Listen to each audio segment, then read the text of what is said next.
we're referring to when we talked about Micah Parsons and what he said on his podcast. The Edge via Bleacher Report. Tuesday. And he said that, hey, look, outside of the scores, we're a pretty dadgum good team, and I'm paraphrasing him here. From the 214, after he said what he said last week, now he said what the media wanted him to say, and it's still a problem. No, it's not a problem. And here's the thing. Like, when the media after he said what he said last week, now he said what the media wanted him to say, and it's still a problem. First of all, what do you mean what the media wanted? We don't care what he says. For those at home that missed yesterday and you missed what Micah Parsons had to say, here's the audio that we're referring to what he did Tuesday after the embarrassing loss to the Houston Texans. I'm going to put this out there. We're a damn good football team. I know the scores ain't showing it, and I know obviously people feel like we got so many missing pieces, but I just truly believe like you almost got to go to things like the things that we messing up on. Like, I think our defense is really turning things around. Like, up until that last quarter when they got that touchdown defense, we only really gave up those 2 touchdowns in that first quarter. But other than that, we gave up 6 points in the other 2 quarters. So, like, I just know that, like, say what she's going to say. I agree. I think that, like, here's Trevon. The work that we be putting in the facility, and it's hard to overcome, and it's hard to just win the game with defense, and hard to just win the game with offense. It's got to be all 3 cylinders: offense, defense, special teams. Everybody got to be clicking in one. But I feel like we got a really good football team. I agree with you. Like, we really do. All right, that sounds like 2 dudes who are just baked in their basement and are playing Madden, talking bleep to each other. Sounded like a car was getting started in the background. I didn't know what was happening. I just love Trevon. Trevon isn't buying. Look, he may not tackle, and we get that, and he's having a down year, and we can all agree on that. I'm not trying to go all Mike Leslie on him, but he's had a rough year. Pretty good against Nico Collins, though. I thought he had a good night against Nico. He only allowed 1 catch on 3 targets on like 16 or something routes. So from a coverage standpoint, I mean, he was better. Probably one of his better games the other night. Again, tackling has been an issue all year long with him, and can agree on that. We'll accept that. That's kind of where he's at right now, and I don't want to get into let's just dump on Trevon, because I will say this: he sounded in that clip like somebody who certainly isn't buying what Micah Parsons is saying. And, oh, by the way, you still gave up 27 points. All right. Take out the first and fourth quarter, Fred. So take away Dan Barnett scoring the touchdown, or Dexter, or whatever the hell his name is. Barnett from the Texans, the D lineman who slaps the ball out of Cooper Rush's hand, gets the ball back after Guyton loses it, and then rumbles into the end zone. Okay? All right, well, that's not on the defense. Fair enough. I'll give you that, Micah. But you still gave up 27 points, and you still couldn't stop Joe Mixon. And that stat was Nico Collins faced Trevon Diggs on 14 of his 20 routes, so that'd be 70%. Nico only caught 1 of his 3 targets for 11 yards, with Trevon Diggs as the nearest defender per NFL Pro. Yeah. He did have 10 rushes, right? Because I misspoke 10 last pressures. night. 10 pressures last night. Micah had 10 Monday. pressures. I'm saying this: if this team could really overhaul this entire team, if they were serious, the front office really could, if they were serious about it. And 214 said, "Why does Trevon sound so timid to talk?" It's almost like Micah was like, "Say the right thing now." Well, that's what I'm saying. I mean, because he clearly felt the same way we did. It's a really good team. This defense playing really, and it's funny how he said this team's really gotten better the last couple of weeks. Well, I mean, yeah, because, and I get what he's saying. Okay, just so happens that's when Micah came back. That's when the so it's like, bro, we heard the tweet. Remember, build this team around your young superstar when he referred to himself in third person. It's absurd. Okay, I can't take Micah Parsons seriously. Okay, it's unfortunate. And if you're going to pay him $30 million. All right. This is the way he acts now, making rookie money. Rookie deal. No Defensive Player of the Year What award do you think he's, and again, I'm just throwing it out there, 877-881-1053. What do you think he's going to act like when he gets paid?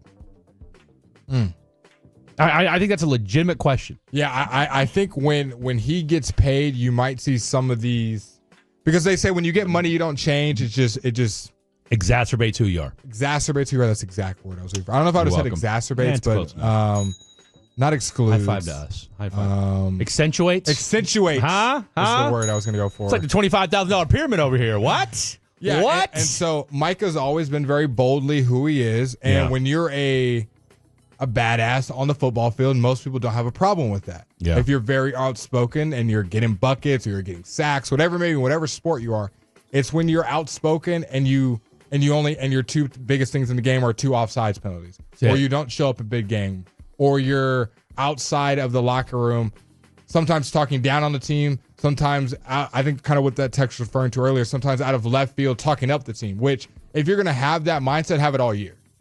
Don't 1 week before talk about how you don't know how much longer McCarthy's going to be here and all these other guys fight and put in more time. And then the next week, him and Trevon, coaching staff puts in so much time and I just really appreciate them. And this defense is actually really good. I think you should believe in your team, but that's not the same tune you've been speaking all year. Mm-hmm. So you got to keep the same tune. No, you need to keep the same tune, that's for sure. And then someone said they're passively aggressively trying to throw the offense under the bus. And you could definitely tell. And that's why if you can tell Trevon says the defense can't do it all, realizes what he said, and then like 2 sentences later says, the offense can't either. So he saves himself by saying that. I mean, Trevon's not new to this, all right? I mean, look, his brother's in the league. Trevon's been in the league now, what, 7 years? Give or take. I mean, he's a veteran. He knows he's media trained. He knows what he's doing. All right. Because I'll tell you what, the way he was talking just now, or I say just now, the way he was talking on that podcast sure didn't have the same enthusiasm, and as Blake Elliott likes to say, wasn't talking with his chest the way he was at Mike Leslie a few weeks ago. I'm glad you brought that up because that definitely was a completely different tone. Of course, because he doesn't believe it. Because when he was talking to Mike Leslie, he was bold-faced, right in your grill. You heard every word he said. D's nuts. All right. Now, when it comes to talking about Micah Parsons and believing that this team's a lot better than what it is, yeah, well, we defense he came into the league 2020.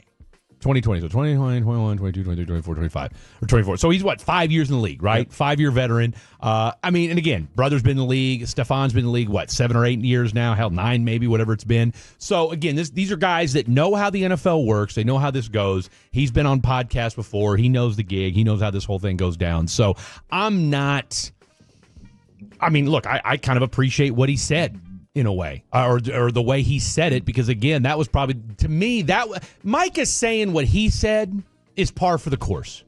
Nothing Micah said is surprising. Yeah, when he said that, I wasn't surprised, but it doesn't look good as the guy that myself, many people at the station, many people around media for years have been trying to build Mike up as a leader and give him a pass. He's not. He's young. He's your best player. He can be a leader one day. He'll grow into it. Guys, give him a second, give him a couple years. And we're now going in year 5, and it just feels like he's not going to ever get over that hump. And I've said this, and other people have said this before as well. I just don't know if he has the right people in his ear. I feel like that's the biggest thing. It's like there's a lot of young guys in the league that don't know where they're going, but they're not in front of a mic every day. Yeah. They're not they're not playing for the Dallas Cowboys. They're not the best player on their team. But when you're the best player on your team for the most visually seen sports franchise in all of America every Sunday or Monday, it's hard to be the leader that people want you to be if you don't have the right people in your ear saying, hey, don't say this. Hey, let's maybe not do this. Hey, let's tone this back. Hey, maybe let's not do this. It feels like Mike is like, hey, free reign. Defensive player of the year, every other year, I'm in the running. I know what I'm worth, and it feels like no one is holding him accountable as far as his actions off the field. See, here's the deal. Here's the part, and think about it this way, too. He's in year 4, correct? Micah's in year 4, right? Because he doesn't want to play on that 5th-year rookie. Rookie, he doesn't want to do the 5th year, which I get. I ain't mad at him for that, and I totally respect that. But think of it this way. This is the part that I don't know that we've really touched on just yet. This team was 12-5 the last 3 seasons. It's a lot easier to have a podcast and talk about how great your team is and say good things when you're 12-5. Because even when you look at the losses, you can kind of separate what's been going on because you're still a good football team. You're still going to the playoffs. Even after a loss, you're like, hey, guys, happened, but last 4 weeks, 4-0. Well, and we're going to bounce back. We're going to do this. And you've got the overwhelming theme is this is still a good football team, and you've been a quote-unquote legit Super Bowl contender the last 3 seasons. And you're a legit superstar on the team. Okay? And we don't necessarily, yes, we can say we want you to be a leader, but here's the thing. Your first year or two in the league, we're going to let that slide because you got a DeMarcus Lawrence, you got a Trayvon, you got a Malik Hooker, you got other guys on the defensive side of the ball anyway, that, you know what, you just be that guy. Van Der Esch. Right? You've had guys where you didn't need to be the leader, okay? And then you can go out, you can do your podcast, and it's all fun and games, and we're all laughing it up because guess what? You're a good football team. Team sucks this year. And there is no leaders in the locker room anymore. They're either hurt or not on the team anymore. You've become one of the laughing stocks of the NFL. In fact, you could almost say in a way, and we've talked about this, that you've now slipped below Carolina as far as who's the biggest laughing stock in the NFL. I think it's you and the Jets right now. Is the biggest laughing stock. You and the Jets. People look around the league when you're at work at your job, when you're at the gas station, when you're catching lunch with your buddies, and you want to make fun of a team. I'd probably say whether you're a fan of the team or not, the Dallas Cowboys and the New York Jets are probably the first 2 teams that come to mind. But see, here's the difference. There's nobody on the Jets that I know of anyway that does a podcast. Well, you got the whole Aaron Rodgers McAfee, which he doesn't do during the season, but the whole Aaron Rodgers. Well, he still McAfee, jumps on. I mean, he still does. No, he still does. I know he talks hell because remember he was on after they got rid of Saleh. You're right, because then they had Devontae Adams on the little FaceTime. But here's the thing: but look, Aaron Rodgers has the pelts on the wall. All right, like Aaron Rodgers, his legacy is cemented. He's won a Super Bowl. He's won a gazillion MVPs. And we already know he's an a-hole. True. Okay, so there's nothing he's going to do or say at this point that's changing anybody's mind. Agreed. Micah is still shaping what he is. And oh, by the way, the problem is that we don't even know. Like I said, I mean, like you said, he's just freewheeling it. He's getting on. No script, and just getting some because somebody told him it was a good idea. Yeah, say that the Cowboys are a really good football team, and we're just, not scoring enough. And we kind of talked about this and touched on this a little bit, that, yes, we do get mad in the media as fans and as the media ourselves for when people give us coach speak. And then on the other end, people are like, well, you can't get mad when players are real and raw. Well, when you are a part of that team, like the Cowboys PR, the Cowboys team in general, there is some things that you want your star player to say. Now, whether it means he's going to sell less jerseys, but he's well-liked around the league because he says all the right things. Joe Burrow, Jamar Chase, just Tyreek Hill, whatever. Like, name whoever you want. There's still some things of like, hey, this might not be Mr. Cool Guy for this moment, but this is the right thing to say.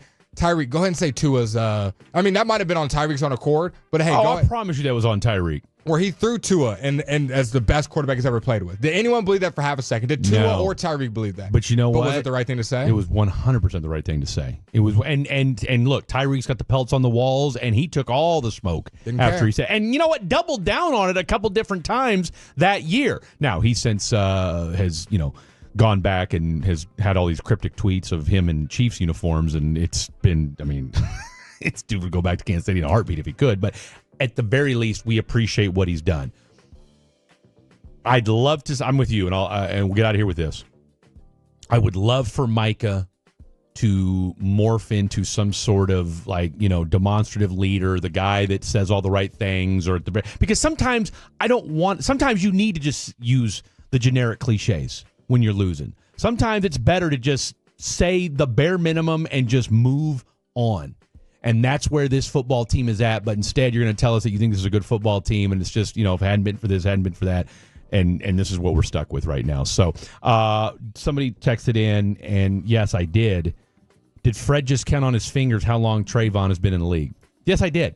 I said 2020, 21, 22, 23, 24 because I wanted to make sure I got it right. But a 903, all Micah has to say is we're not playing our best right now. We're littered with injuries. No excuse because this league is tough. I just want us to be better and finish the season strong and prepare for 2025. I mean, I don't disagree, but you can't really do that. I mean, that can be like the overarching theme in a podcast, but you got to that's the problem. It's a podcast. Like you got to talk. I mean, what's his podcast? Like 30, 45 minutes long? Couldn't tell you. You know what I'm saying? So, I mean, that's the problem. It's like, yeah, you can start off by saying that. I mean, just in the video. Yeah. Guys, look. I mean, it was like a presidential address, We haven't been very good this year, and he does the offense. Be ready in 2025. Guys, it's been real. Follow us on BleachReport.com. We'll see you next week. Who knows?